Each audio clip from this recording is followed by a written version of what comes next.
Welcome to Center for Spiritual Living in Portland, Oregon. Listen past the end of to find out more about our spiritual center and ways that you may collaborate with us.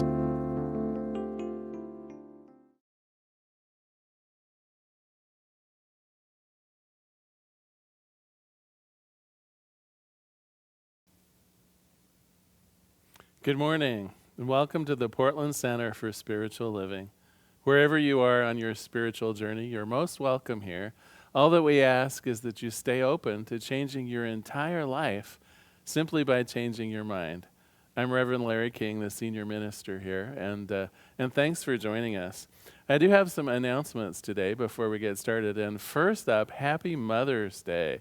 I know that many of our plans have been thwarted for honoring and joining our mothers on this day. So please know how honored you are. We're saluting mothers and motherhood today, mothers everywhere. In fact, we have a special treat. One of our congregants, Katharina Jacobs, brought in the lovely flowers behind me, just as a partial tribute to motherhood everywhere. So announcements. Sunday services on Facebook Live at 11 o'clock. I know that many of you are tuned in right now. Those, of course, are on Facebook in case you want to tune in later as well. We do have a Wednesday meditations at 7 p.m. using Zoom teleconferencing. This Wednesday, it's Embracing the New with licensed practitioner Kathy Batten.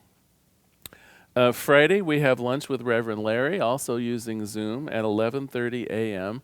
After a check-in this Friday, we're going to discuss some of the material from Ernest Holmes' book, This Thing Called You. On Sunday, May 31st, on Zoom at 12:30 p.m., we're going to have our annual business meeting. We'll be electing officers, giving a financial update to the system and to the church, and also just answering any questions that you might have about how we're doing either financially or in terms of our programs. Now, the details for joining us online for any of these different services or programs you can find on our website at cslportland.org. So just go to cslportland.org. On our homepage, you'll see the next event that's coming up. And on the right-hand side, on a little panel there, you'll see upcoming events and services. You can click on any of those to get the full details of either how to join us on Facebook Live or how to connect in through Zoom teleconferencing. Also, if you're not on our mailing list, we provide all of the information on how to connect in on our mailing list. If you want to be on our mailing list, again, on the very front page of our homepage is a little place for putting in your name and your email address, and then you'll get a weekly update about everything that's going on. Well, today I'd like to start with a meditation.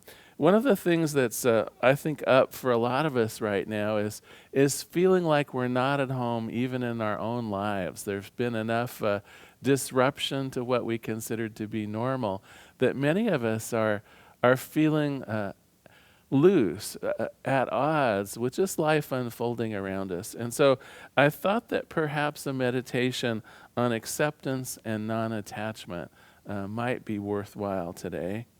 And so this one is called Leaves on the Stream. And I invite you just to sit in a comfortable and upright position with your feet on the floor. Maybe your arms and legs can remain uncrossed just for a few minutes here. And just rest your hands in your lap. I invite you to let your eyes gently close or at least become unfocused.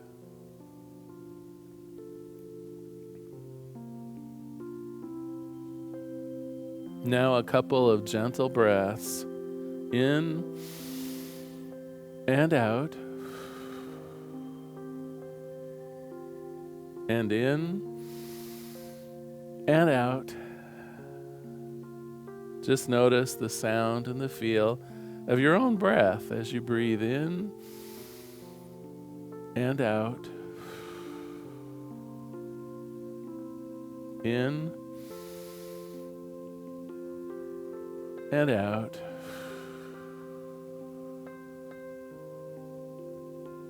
With each breath, feel yourself growing calmer,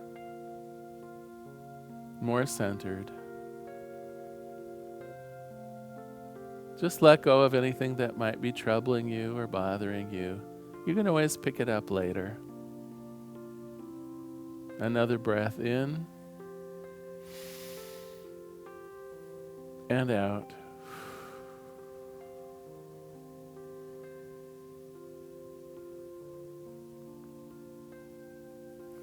I invite you to imagine that you're in a forest, standing on the bank of a gently flowing stream.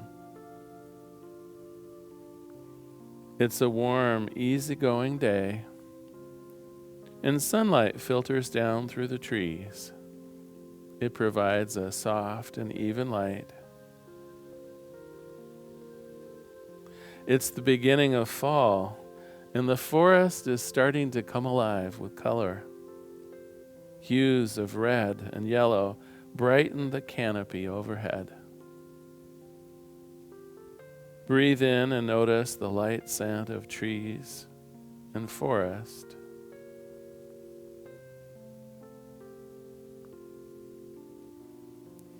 Look at the stream in front of you and just notice the sunlight sparkling on the water.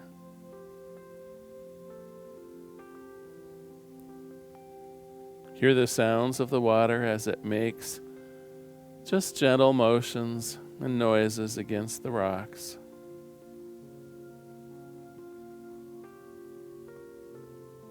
Imagine feeling the ground beneath you, the sounds of the water flowing past, the gentle sparkles on the surface of the stream as you watch it. Here is peace. Here is quiet, perfect solitude.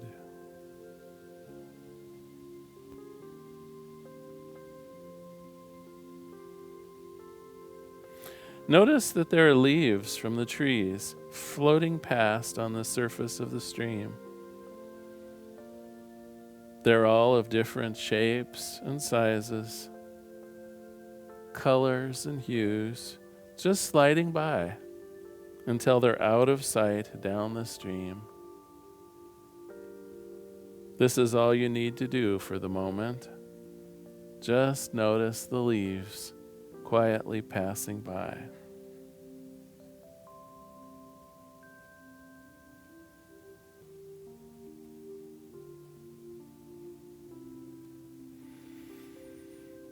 Start to become aware of your thoughts, feelings, and sensations. Each time you notice a thought, feeling, or sensation, imagine yourself placing it on a leaf, setting it adrift down the stream.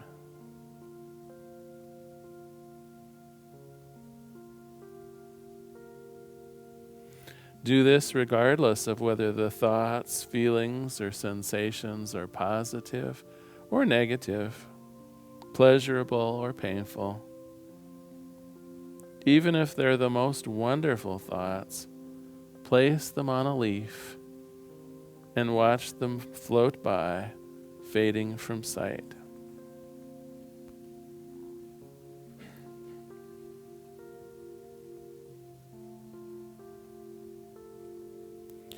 Gently turn your awareness to a thought or maybe a worry that has been troubling you. You don't need to be affected by this thought. Just have it in mind. Reach down and pick up one of the leaves floating in the stream and place this troubling thought or worry on the leaf. Bend down and put the leaf with your troubling thought back into the moving water.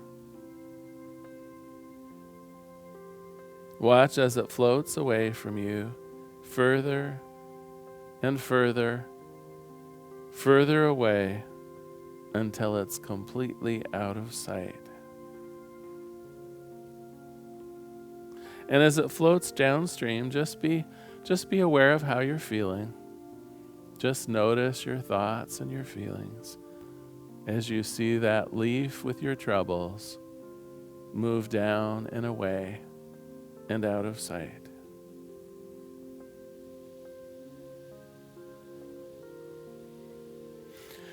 Now return to your thoughts. Become aware of another situation, another circumstance that may be troubling you. A situation that you can neither change nor control. It might be personal, it might be global. It might be affecting you or the people you love. Again, reach down and pick up a floating leaf. Put the troubling situation on the leaf and place it back into the moving stream. Watch it float further, further.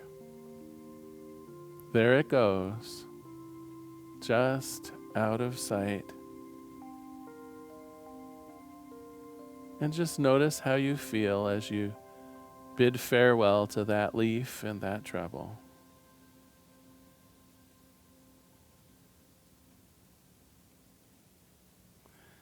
By acknowledging your troubling thoughts, you can accept them and release them to the stream of spirit. Let go of your attachment to them. No need to fix them, no solving, no trying to change them. For now they are just what they are, flowing down the stream of life in your awareness and then fading into nothing. Allow the flow of spirit to fill those spaces where these troubles once lived in you. Allow the stream of spirit to dissolve your need to control the outcomes. Continue to release your concerns into the stream of spirit for the next few minutes. If your thoughts might stop, just watch the stream. Your thoughts will always start up again.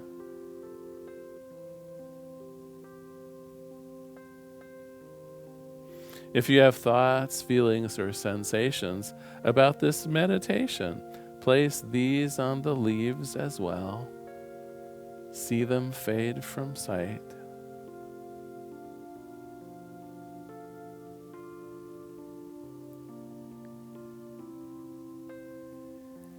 If you find yourself getting caught up with a thought or a specific feeling, might be boredom or impatience, simply acknowledge it. Place those thoughts or feelings on a leaf. Let them float by.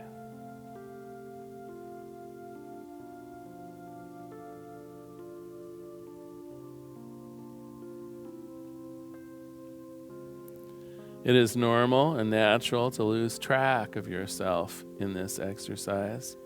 Your mind will wander.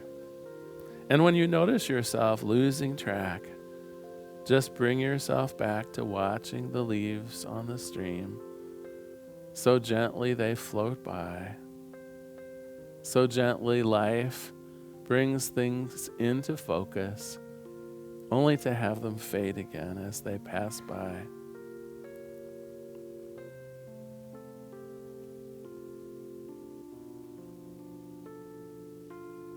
Place any thought, feelings, concerns, or sensations on the leaves and let them gently float down the stream. Here they are, and there they go.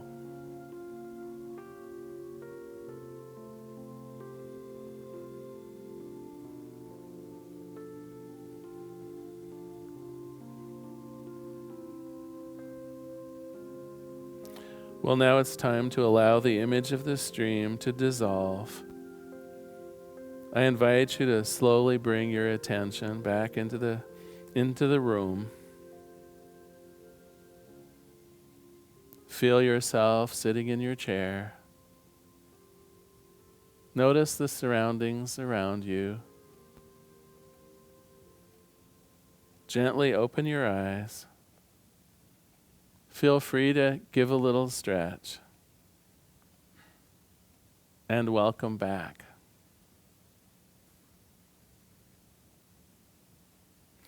Well, we have a special treat for you today. We had a little recording session going here at the center yesterday, and our usual music team, of course, safely socially distanced, were here, and they wanted to present, it's almost live music for you. So I'll ask Mark Pettijohn, our videographer, if he would cut into this beautiful song. It's being presented by our favorite, our music director, LaRonda Steele, of course, and the Friends Band. All three of our band members, Ken and Don and Jim, were here. So please enjoy a bit of music from LaRonda Steele and the Friends Band.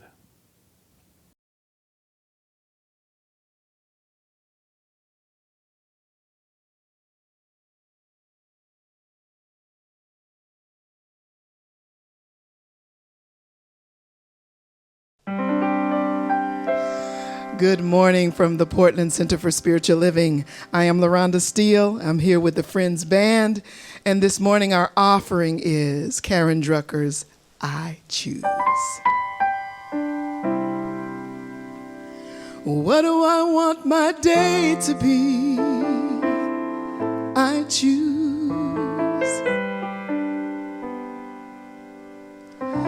What do I want to feel today? I choose.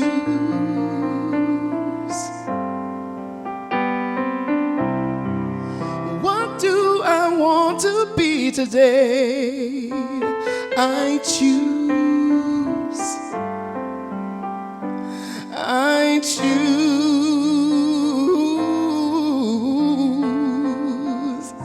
I choose. Oh yes, you choose too. That's right. We can choose what our day is gonna be. All right. Today, I choose to be grateful, so grateful. Today, I choose to be grateful, grateful. Today, I choose to be grateful, so grateful. Today, I choose to be grateful, grateful. Help me, fellas. Today, we are happy. I choose to be happy, so happy. Today, I choose to be happy, happy. Yes, peaceful. Today, I choose, yes, to be peaceful, so peaceful. Today, I choose to be peaceful, peaceful. Whatever I choose is how my day's gonna be. I claim what I want, 'cause it's all up to me. Today, I choose, I'm loving to be loving, so loving. Today, I choose to be loving, loving. I'm joyful today. I choose to be joyful, so joyful. Today, I choose to be joyful, joyful. Whatever I choose is how my day's gonna be. I claim what I want, and it's all up to me. Oh, it's all up to me today. I choose to be thankful, so thankful. Today, I choose to be thankful, thankful. Yes, today. Can you choose? Yes, you can. To be grateful, so grateful. Today, oh, choose to be grateful, grateful. I am grateful. grateful. You're grateful, grateful. We're grateful, grateful.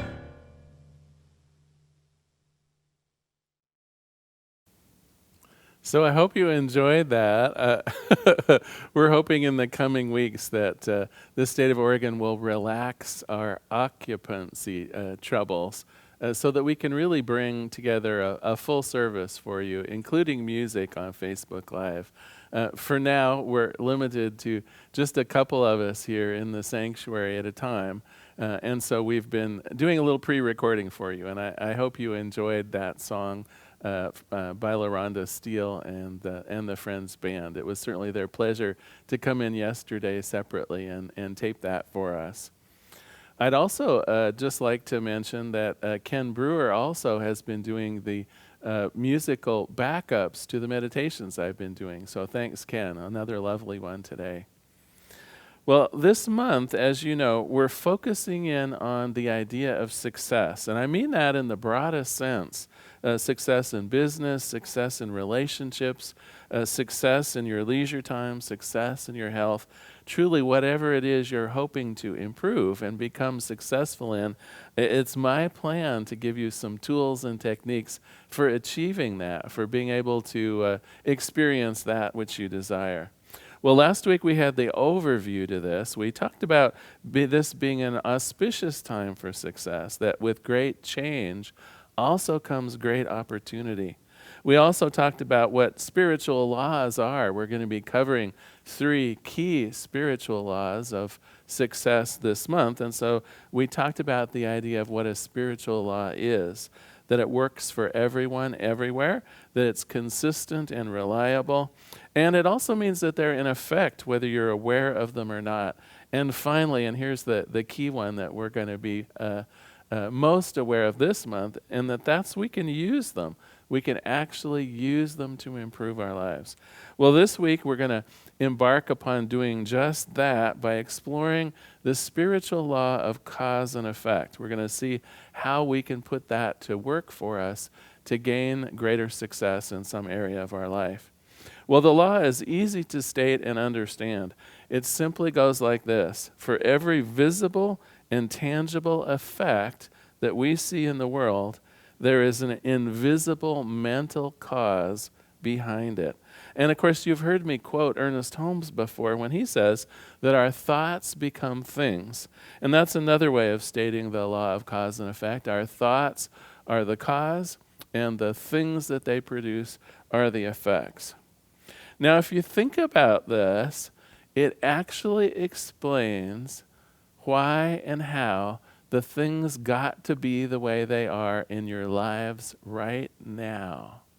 Have you ever wondered how your life got to be the way it is? Well, now you know. Your life is an effect, and the cause of that effect, what prompted your life to become the way it is, are your thoughts, your ideas, and your beliefs.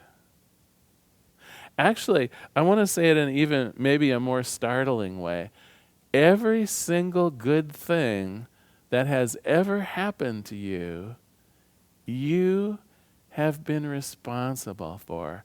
Have you ever thought about it that way? Every single good thing, whether it be a good day, a good marriage, a good job, a good time, a good vacation, a good relationship with someone, every single good thing that has ever come your way, you have created through the power of your thinking. Let me read a little bit from Ernest Holmes where he talks about this law of cause and effect. He says, there is a law of cause and effect which automatically compels us to reap as we sow. The day we cease to sow error, we will begin to see truth. When we stop sowing hate, we will reap love. When we stop sowing unforgiveness, we will be forgiven. When we stop sowing fear, we shall reap faith. There's no mystery here. Simple, direct statements of cause and effect. The inevitable necessity of good will finally overcome apparent evil. The glorious concept that is the kingdom of God in all its wonder and beauty exists eternally, changelessly, waiting for your recognition. And so, of course, he's also talking about the negative side of the law of cause and effect, too. I'm sure you've guessed that also every negative situation that you've ever encountered in your life also has been the result of your thinking, your experiences, your beliefs, your attitudes, right?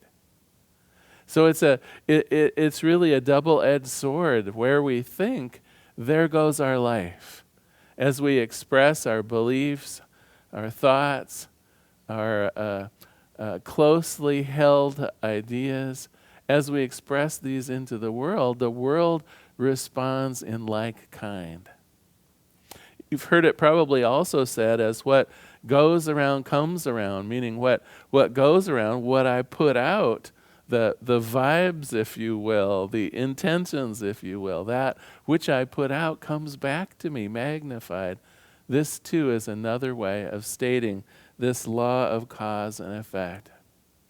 Now, some people I've noticed are hesitant to take on any ownership of their lives. And you've probably all met someone or known someone that seemed a little bit like the victim, someone who has been hesitant to take ownership of what's going on around them. They'll say, well, my trouble is because of so-and-so, or my poverty is because of this stupid job, or they'll say, my poor health is a result of the environment around me, or because of the job I'm in, or whatever it might be.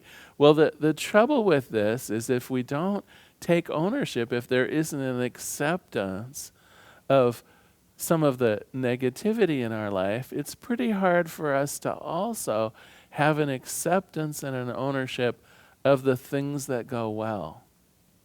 And so one of the keys to really focusing in on the law of cause and effect is to have some acceptance around what is the powerful creator that you are, and also the fact that your powerful creation can be both positive and negative. I found a joke about acceptance for you that I'd like to share.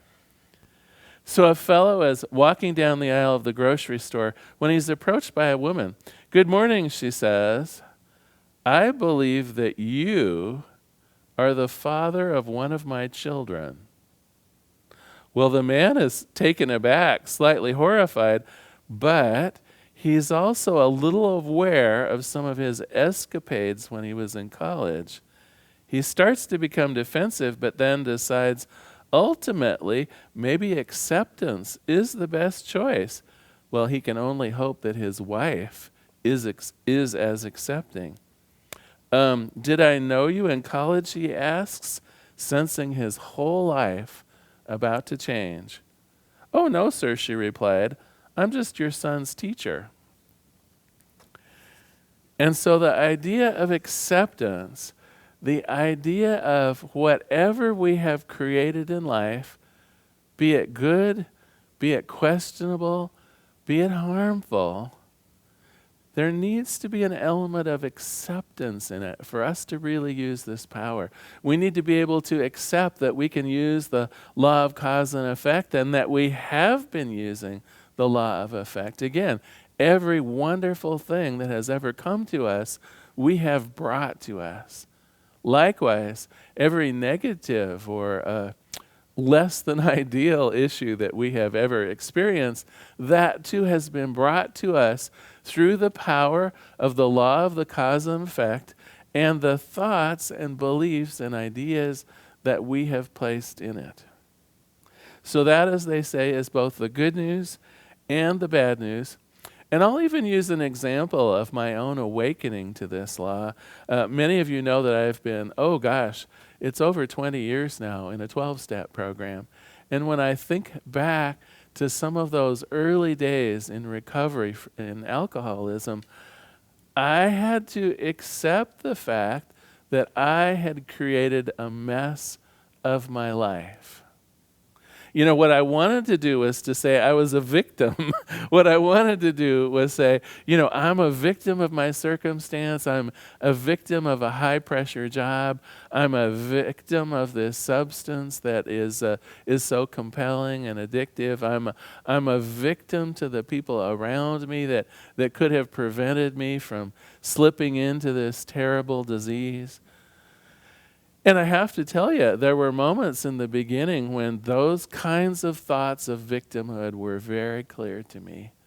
But one of the things that Alcoholics Anonymous taught me was that I also needed to accept that I was responsible for it all. It was my own stinking thinking. It was my own thoughts and beliefs. It was my own reaction to the world, fully present in my own mind, that created that entire mess of my life. And what I learned was that actually it gets better when I accept it. It gets better when I realize that I can change my thinking, that I can change my behaviors, that I can change the very essence of myself necessary in a way to produce a different result. So in the same way that I took acceptance of the real mess I had made, the powerful ability to create a shambles out of my life, I also began to recognize that by the intentional use of different kinds of thoughts, of different kinds of beliefs, that I could just as powerfully create a life that was so much, much better. And so this, I think, is the secret of using the law of cause and effect, is to realize just how powerful you already are. To realize that whether for good or bad, you've been using the law of cause and effect right along. Again, every sweet moment in your life, you have created. Now, the trick here, or the practice here that I want to introduce, is the idea that we can be more intentional in our thinking. So far, many of us have kind of left it up to potluck, if you know what I mean. Just the thoughts that have come into our head, well, we'll go with that. And sometimes that produces something that's beautiful and wise and full of enjoyment. And other times, not so much. Other times we get caught up in the world of anger and lack and all kinds of negativity. And so that will tend to use the law of cause and effect to produce less than positive outcomes. I'm here to say that we can get better at using this law intentionally. Now, for those of you online, either on our website, and I think our videographer will post a link to it also on Facebook or our YouTube channel, I have a worksheet for you, and it's a pretty simple one. It simply invites us to look at our existing state of affairs and imagine the thoughts and beliefs that might have caused that. So for instance, let's say that maybe we're having trouble with our ability to feel abundant in the world. Maybe we're having trouble getting our bank accounts in good order, or maybe our credit card debt is higher than what we'd like. And so we see that as the effect. We see that as the result of some kind of thinking that's going on. And so to use this tool, we put at the bottom of the tool the current result, and we begin imagining what the thoughts were that produced it. So maybe we have the thought that, gosh, you really have to work really hard for money, and it doesn't flow to very many people. Maybe we have the thought that your life just isn't destined to be abundant, or that no one in your family has ever achieved any particular abundance in the world. We might think that we're in a crummy job, and so crummy jobs don't pay very well. And we may think that we'll simply never, ever get out of debt, no matter how hard I try. Well, if we're having those thoughts, we have to know those are the thoughts that are driving the law of cause and effect. And so there we have a relationship between what we're thinking on one hand and the results in our lives. So the other helpful half of this tool that I am inviting you to use is then we also picture how we'd like our lives to be. So we begin building a picture of what our life would be like, the results, if you will, the effect, if our life was more abundant. What would that mean? Would it mean that I have no credit card debt? Would it mean that there's always enough money after I've paid the bills at the end of the month to have a little left over to share or to spare? Would it mean that just that feeling of opulence, of knowing you could go into any store and just buy what you need and want? What are the characteristics, the outward manifestation of abundance? What would mean true abundance in your life? Then we use the tool to imagine the thoughts and the beliefs and the ideas that would create this new and improved situation in our lives. So maybe we have to start believing that abundance, financial, and security are mine to have. Maybe we have to internalize these thoughts of a belief that there's plenty to go around, plenty for me, plenty for my family.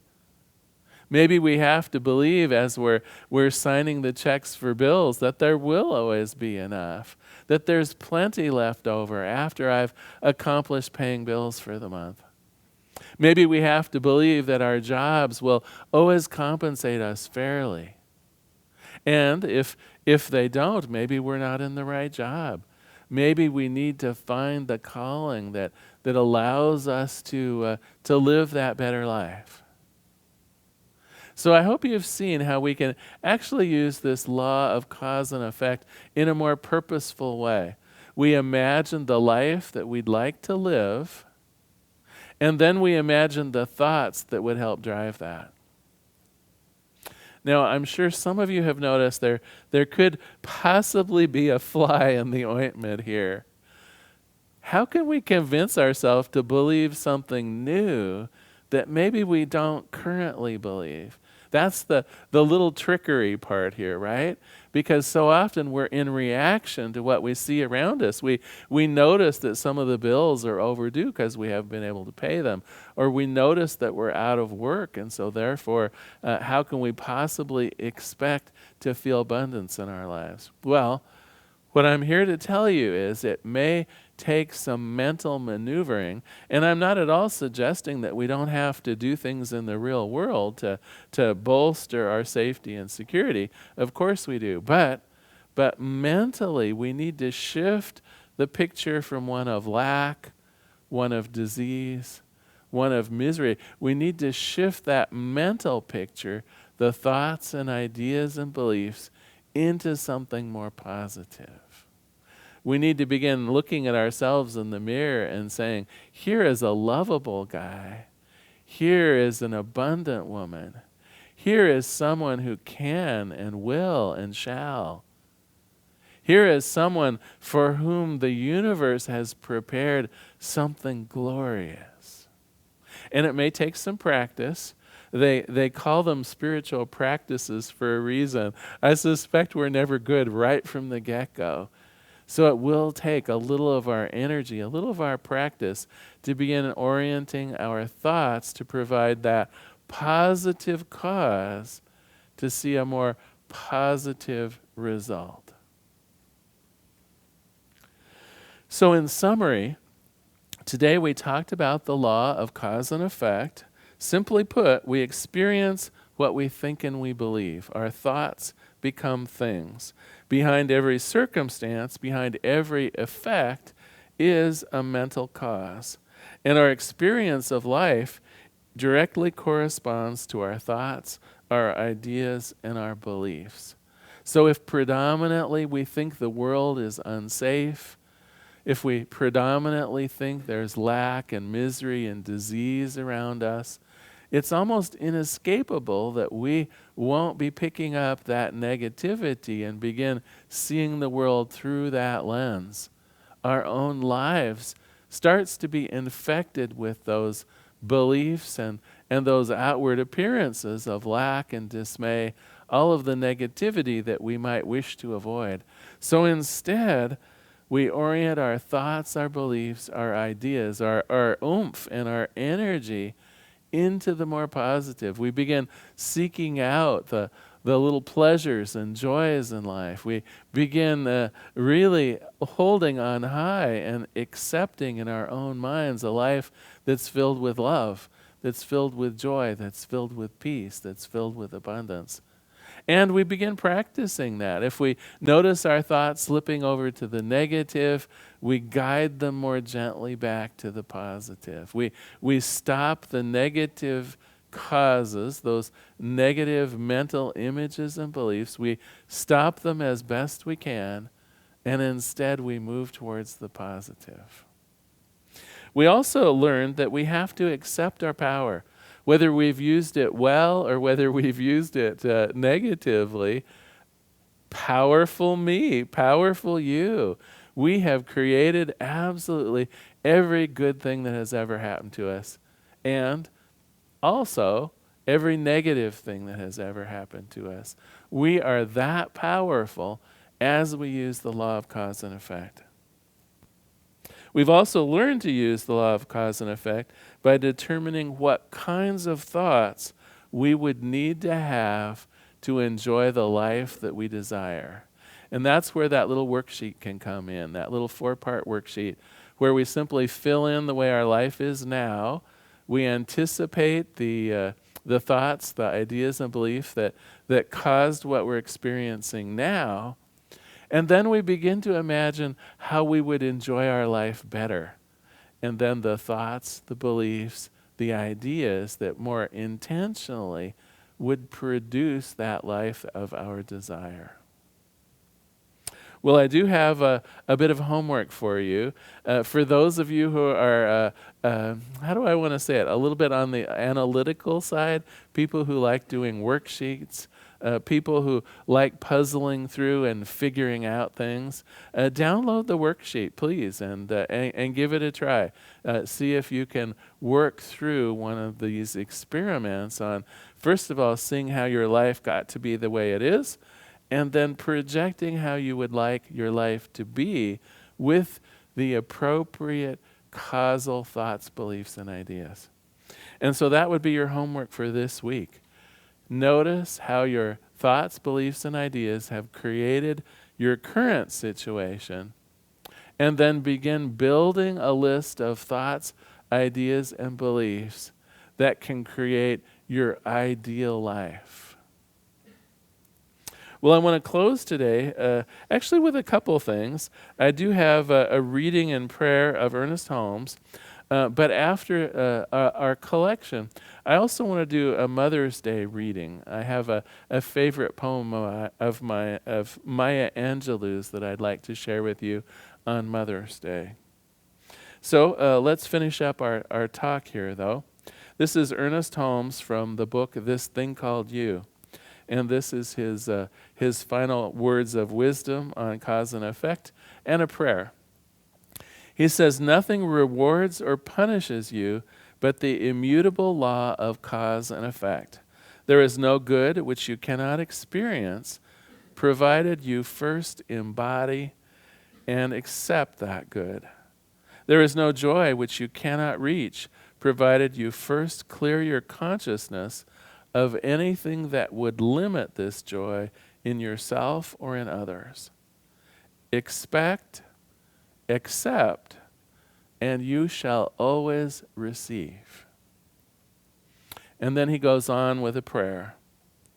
"I am not concerned about what happened yesterday. I know that today everything is made new.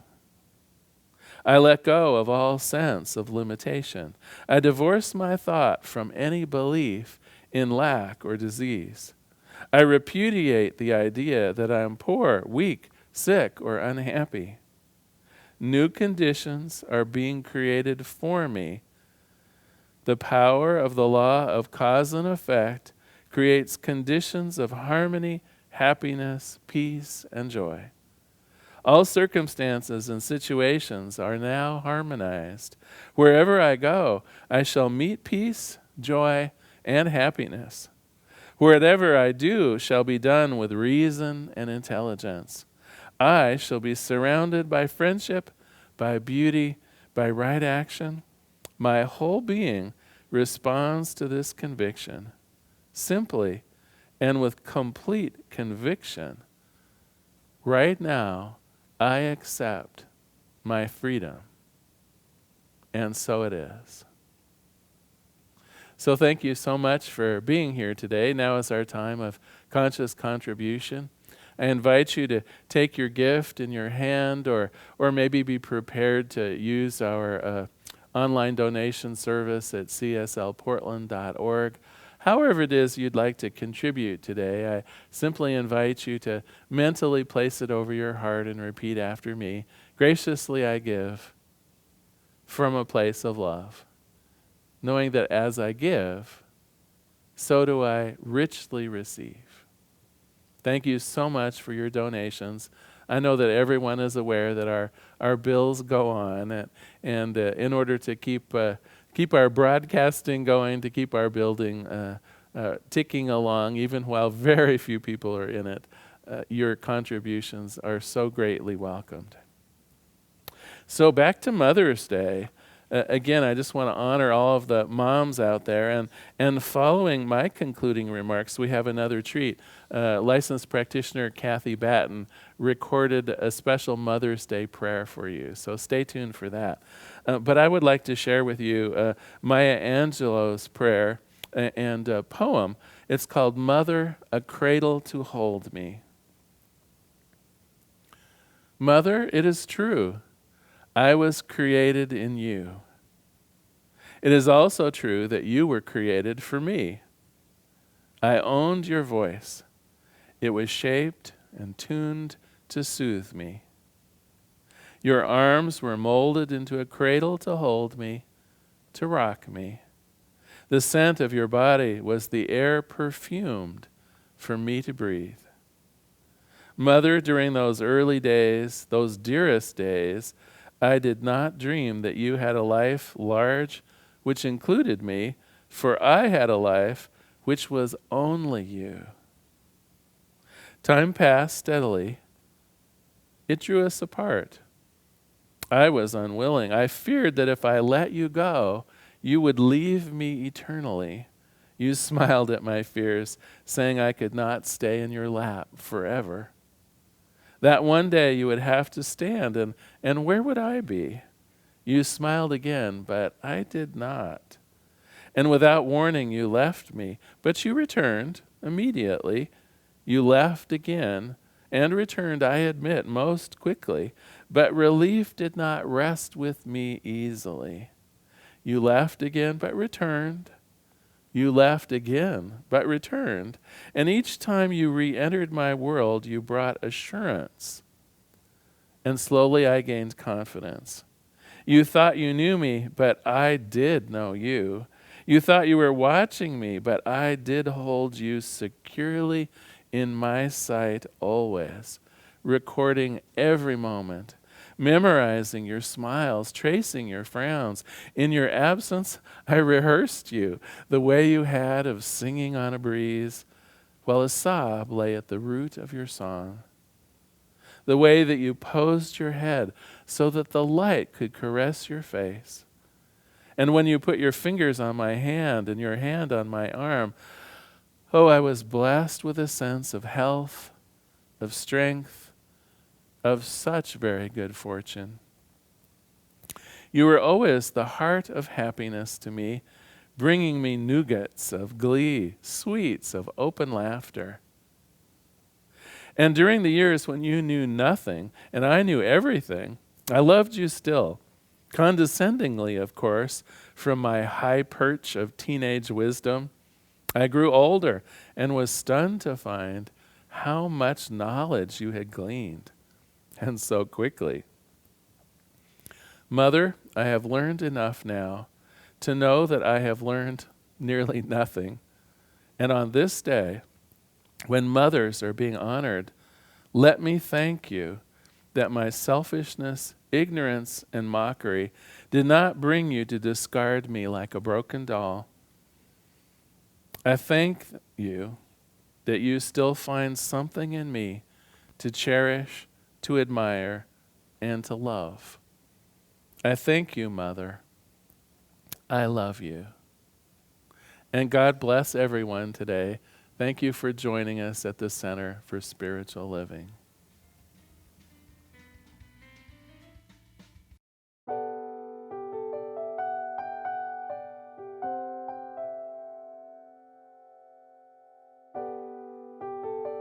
Happy Mother's Day, not just to those that have given birth to children, but also to those that have supported children on this earthly journey. Those that have been there for someone with a challenge, that have supported them through that challenge. Those that have nurtured someone to health. We all give to each other. And I wish you love on this Mother's Day.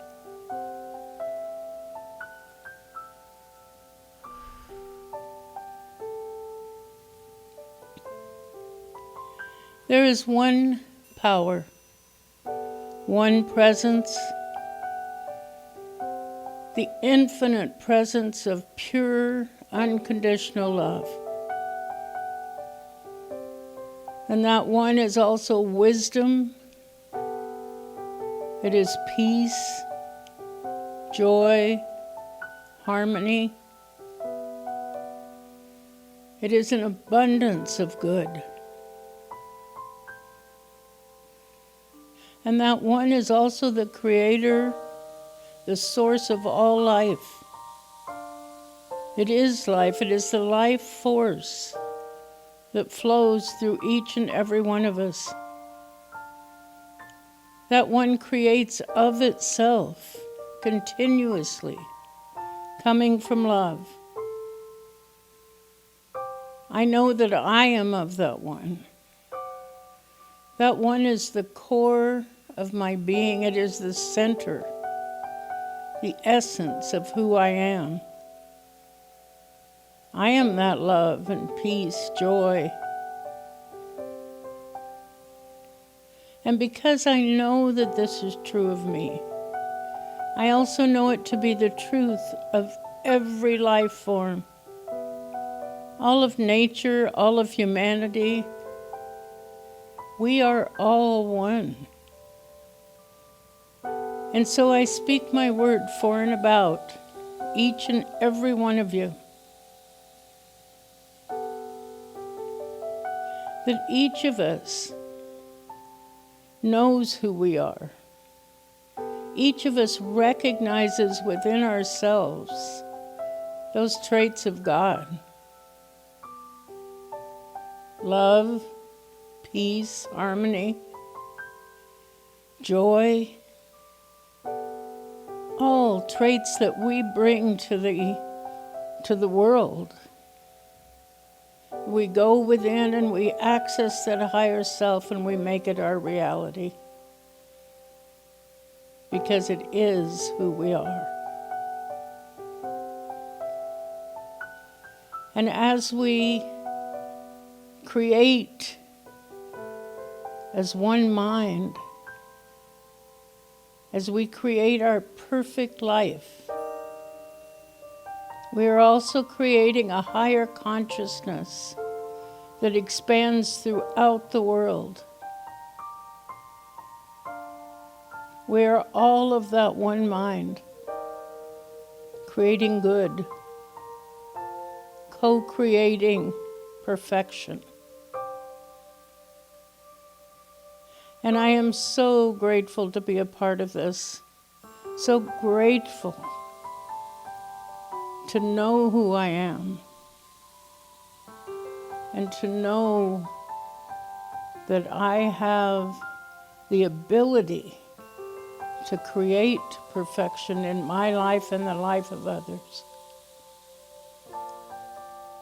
And I release my word to the action of the law that always says yes. And so it is.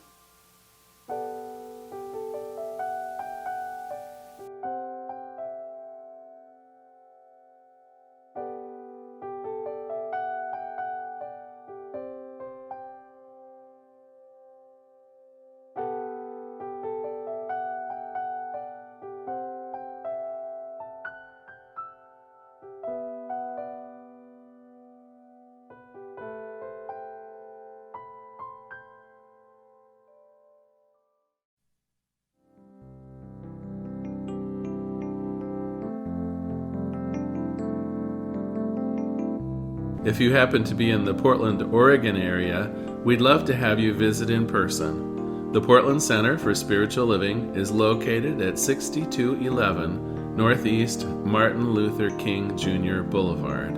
We have inspirational services at 9 a.m. and 11 a.m. every Sunday. We also have many programs, classes, and workshops developed just for our online audience. To find out more, go to our website at cslportland.org and look under the Online tab. We have a variety of content dedicated specifically for our online listeners. Our mission is to open hearts, ignite minds, and make a difference. If you'd like to support our center, you can donate online at cslportland.org/donate. Our website is also the place to learn more about what's going on at the center or to contact us. Allow us to become part of your extended spiritual community. Wherever you are on your spiritual journey, you are most welcome at the Center for Spiritual Living.